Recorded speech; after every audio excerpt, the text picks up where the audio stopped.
안녕하세요. 매일 새로운 사연을 전하는 읽어주는 사연 라디오입니다. 구독과 좋아요, 많은 공유 부탁드립니다. 오늘의 사연 시작하겠습니다.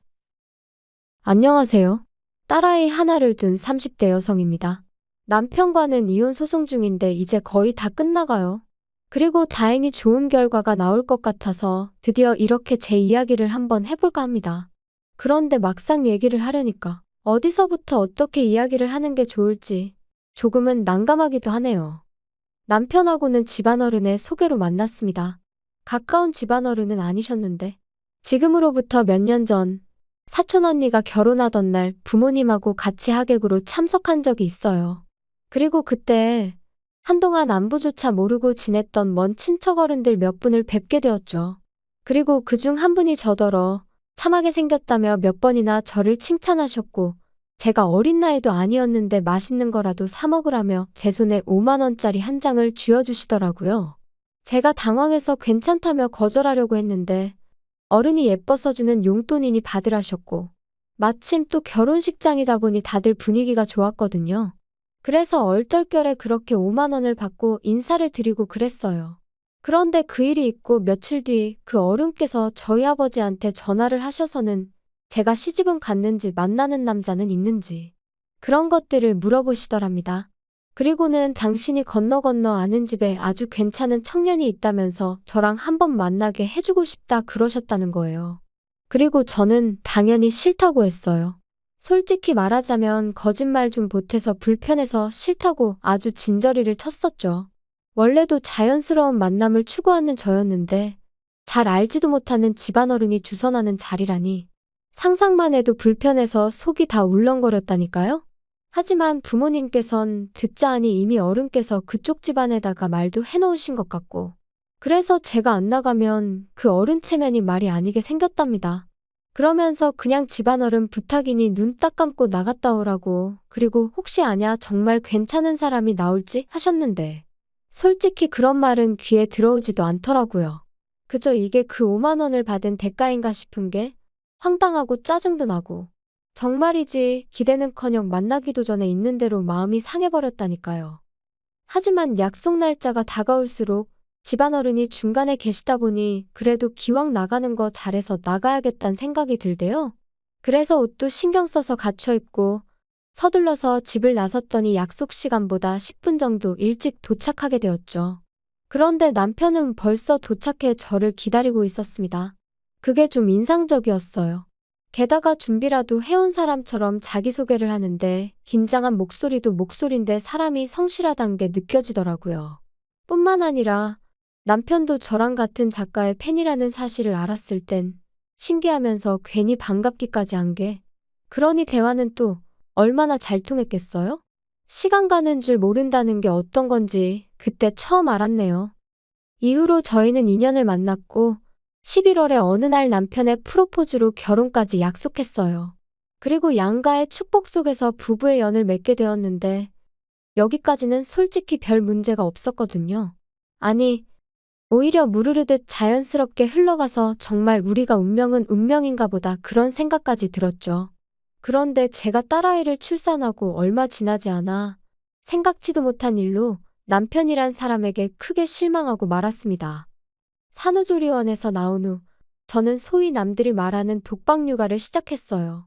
육아휴직을 쓰는 게 눈치가 보였지만 딸아이와 유대감을 형성하는 게 중요하다 생각해서 어렵게 내린 결정이었죠. 하지만 육아라는 게 정말 마음처럼 쉽지가 않더라고요. 그래서 어쩔 수 없이 친정어머니의 손을 빌리는 날이 하루 이틀 늘어났습니다. 남편이 못마땅해하는 눈치였지만 그때만 하더라도 저는 그저 남편이 저희 친정어머니한테 미안해서 그런다고 생각했어요. 한편으론 시어머니보단 친정어머니의 출입이 잦아지니 그게 불편해서 저러나 싶기도 했고요. 그러다 딸아이가 100일이 좀 지났을 무렵 제가 알아눕게 되었는데 다행히 열이 있거나 한 것은 아니었지만 전에 없이 딸아이 돌보는 게 힘에 부치대요? 그래서 남편에게 이야기를 하니 시터를 부르라는데 솔직히 좋은 시터분들도 많겠지만 워낙 흉흉한 뉴스가 판을 치던 시기였거든요. 그러니 비록 제가 집에 있다고 해도 함부로 잘 알지도 못하는 사람을 집에 들이기가 겁나더라고요. 그래서 결국 친정어머니를 오시라고 했어요. 한 2주 정도 저희 집에 계시면서 저 좀 도와달라고요. 참고로 시댁에도 여쭤봤지만 어머님께서는 아주 난색을 표하시며 가면 일당으로 한 20만 원씩은 받아야 한다는 말씀만 하셨습니다. 저희 상황을 뻔히 아시면서 그런 말씀을 하셨다는 건 한마디로 싫다는 말씀이셨죠. 그런데 저희 어머니가 와 계신 지 꼬박 일주일 되던 날이었어요. 현관을 들어서는 남편 표정이 좋지가 않더라고요. 그래서 제가 밖에서 무슨 일이라도 있었어? 표정이 왜 이렇게 안 좋아? 장모님은 잠깐 뭐 사러 간다고 나가셨는데, 왜? 장모님 안 씻으시냐? 진짜 요즘 집에만 들어오면 구역질이 난다 구역질이 나. 그게 무슨 막말이야? 집에서 무슨 냄새가 난다고 그래? 그리고 냄새가 나도 그게 우리 엄마한테서 난다는 증거 있어? 장모님 오시기 전엔 안 났는데 장모님 오신 이후로 며칠째 내가 속이 미식거린다고. 그러면 100% 장모님 때문이지. 안 그래? 우리 엄마 아침 저녁으로 씻으시거든? 당신보다 더 자주? 알지도 못하면서 생사람 잡고 있어, 진짜. 남편과 대화가 끝나기가 무섭게 친정어머니가 들어오셨고 저는 저도 모르게 친정어머니의 표정을 살폈습니다. 다행히 어머니는 아무것도 듣지 못하신 듯 했지만 제 마음은 편치 않았죠. 게다가 남편 말이 신경 쓰여 저도 모르게 코를 킁킁거리며 어머니 냄새를 맡게 됐는데 그런 제 모습을 알아차리자마자 이 상황 자체가 너무 짜증나고 서럽고 그런데 이내 곧 저녁 식사를 하는 자리에서 남편이 이번엔 아주 노골적으로 인상을 쓰더니 또다시 무슨 냄새 안 나냐고 그러더라고요. 그리고는 저희 어머니더러 장모님 씻으셨어요? 그러는데 정말이지 진짜 밥상이고 뭐고 확 뒤집어 엎어버리고 싶더라니까요. 그리고 어머니는 금세 얼굴이 빨개지셔서는 씻었는데 왜 나한테 무슨 냄새라도 나냐면서 당황스러워 하셨는데 어찌나 분하던지 눈물이 다 날 것 같더라고요. 사실 저희 어머니는 제가 결혼하던 해까지 시장에서 아버지와 함께 튀김 가게를 하셨어요. 아버지의 사업이 망하고 이후로 마지막이란 각오로 주변 분들에게 돈을 빌려 시작하셨던 일이었죠. 돈 빌려준 사람들한테 하루라도 빨리 갚아줘야 된다고 그러면서도 저한테는 뭐 하나 부족한 거 없이 해주시려고 한 달에 딱 하루만 쉬시면서 그렇게 20년을 장사하셨습니다. 그리고 덕분에 지금은 떵떵거리며 살 정도는 아니어도 어디 가서 아쉬운 소리는 안 하고 사세요. 3층짜리 작은 건물이지만 새들어 장사하던 그 건물도 저희 부모님이 사셨거든요. 하지만 저희 어머니는 그 튀김 가게가 우리를 살렸다 하시면서도 기름 냄새라면 아주 진저리를 치십니다. 그래서 지금도 남들 다 좋아하는 치킨도 안 드세요.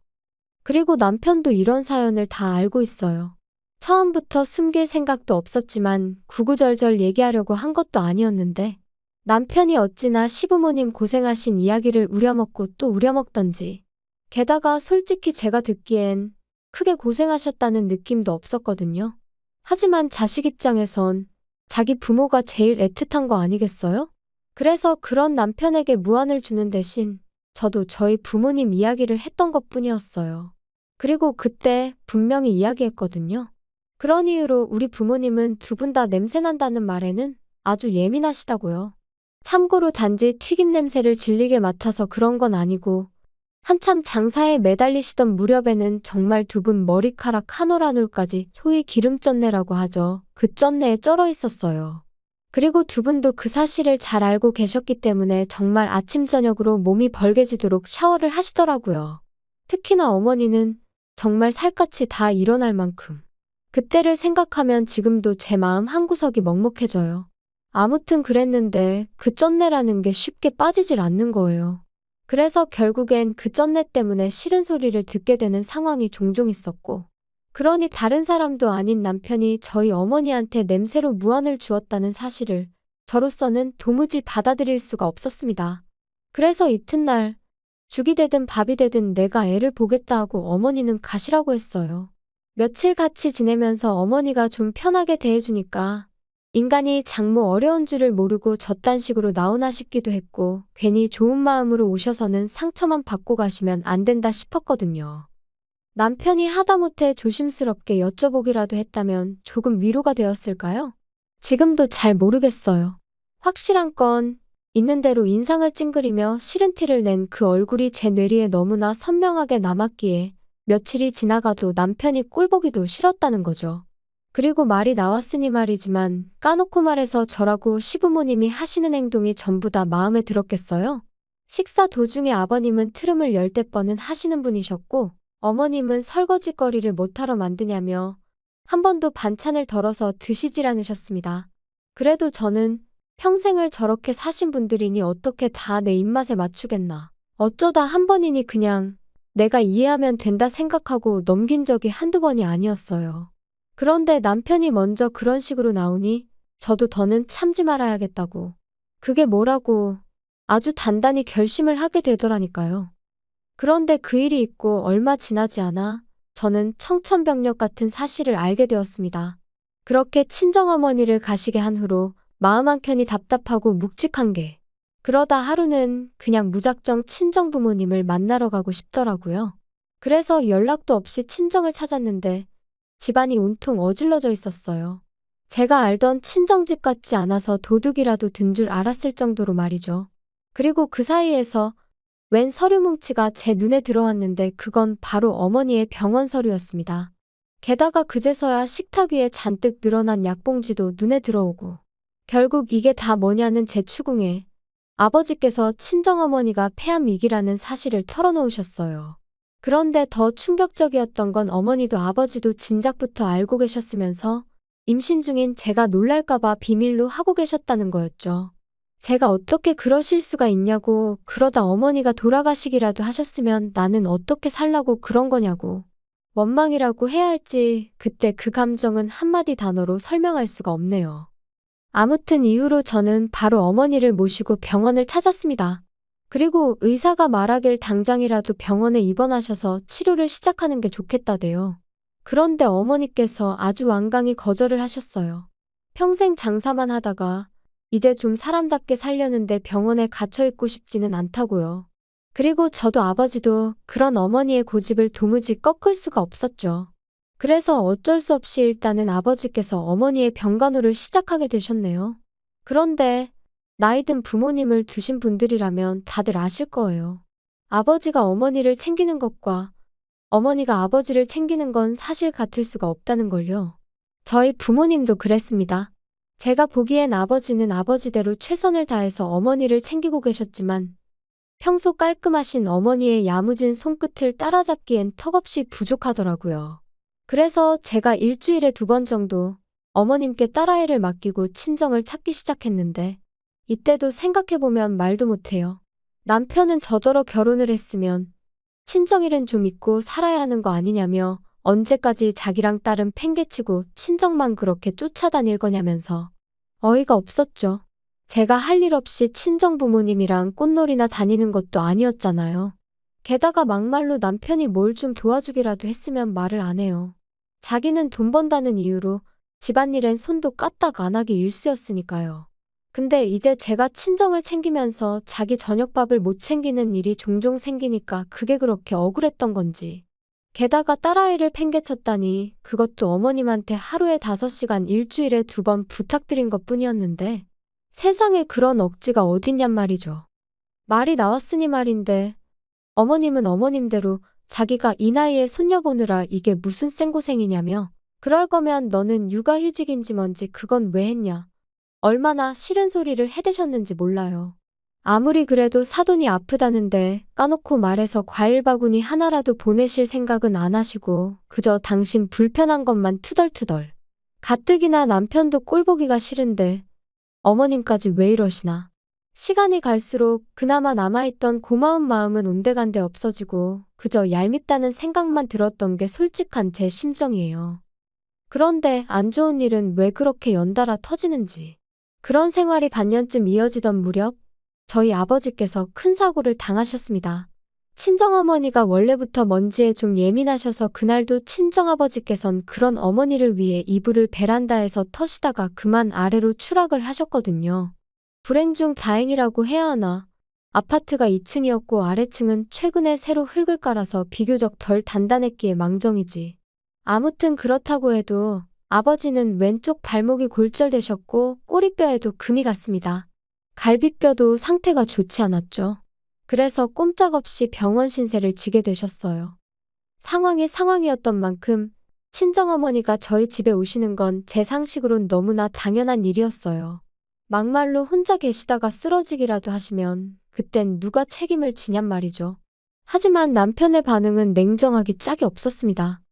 지금처럼 왔다 갔다 하면서 들여다봐드리면 되지 뭘 집으로 모시기를. 안 돼, 불편해. 지금이 편하고 불편하고 따질 상황이야? 난 우리 엄마 절대로 혼자 계시게 못해. 뭐 못하면 어쩔 건데 장인 장모님 돈도 있으신데 사람 쓰시면 되잖아. 아니면 장인어른 입원해 계시는 동안 장모님도 잠깐 병원에 계시게 하던가. 아니, 내가 우리 엄마를 평생 모시고 살자는 것도 아니고 아버지 퇴원하실 때까지만 몇 주만 좀 같이 지내자는 건데 그게 그렇게도 안 될 말이야? 이 집이 너 혼자 산 집이야. 내 돈도 반 들어갔으니까 나도 내 의견을 말하는 것뿐이야. 그리고 솔직히 너 지금 육아휴직 중이라 내가 외벌이하는 거나 마찬가지잖아. 그러면 내 입장도 배려를 해줘야지. 거기다 내가 말은 안 하려고 했는데. 생각해보니까 장모님 아파서 냄새 나시는 거 아니야? 아프시단 핑계로 안 씻고 그러셨던 거 아니냐고. 역시 내 코가 개코라니까. 아무리 생각해도 안 되겠다. 나 장모님 냄새 못 견디겠거든? 생각만 해도 또 울렁거린다. 당신 진짜 말 그따위로밖에 못해? 그럼 뭐 시부모님한테는 꽃향기라도 나는 줄 아나 봐. 그리고 외벌이가 어쩌고 저쩌고. 야, 어디 가서 그런 소리 할 것도 없어. 그 돈 뭐 나 용돈 쓰라고 벌어다 주니? 나 육아휴직 시작하고서 티셔츠 한 장 사 입은 거 없거든? 아이고 대단하십니다. 그럼 네가 매일같이 먹는 밥 반찬 생수는 어디 땅 파서 나왔냐? 남편과 말 같지도 않은 소리를 하며 다투는 제 자신을 보니 말 그대로 현타가 오더라고요. 그리고 이건 아니다. 이렇게 사는 건 아니다라는 생각이 딱 들었죠. 그래서 남편에게 마지막으로 한 번만 더 묻겠다 했습니다. 우리 어머니 모시고 단 몇 달만이라도 살겠냐? 아니면 나랑 지금 이혼하겠냐? 그러니까 남편 하는 말이 이것 봐, 이것 봐. 너 내가 몇 번이나 말했지. 너가 신경 쓸 가정은 나랑 우리 희연이가 있는 여기라고. 근데 지금 뭐 나더러 장모님을 모시던지 아니면 이혼을 하던지 선택을 하라고? 너 제정신이냐? 그래, 당신 말대로 내가 우선순위를 착각하고 있는 건지도 모르지.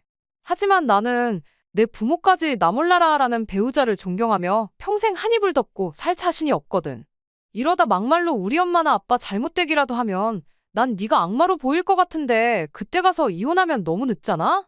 어이가 없다. 진짜. 그래 뭐 이혼하고 싶으면 이혼해.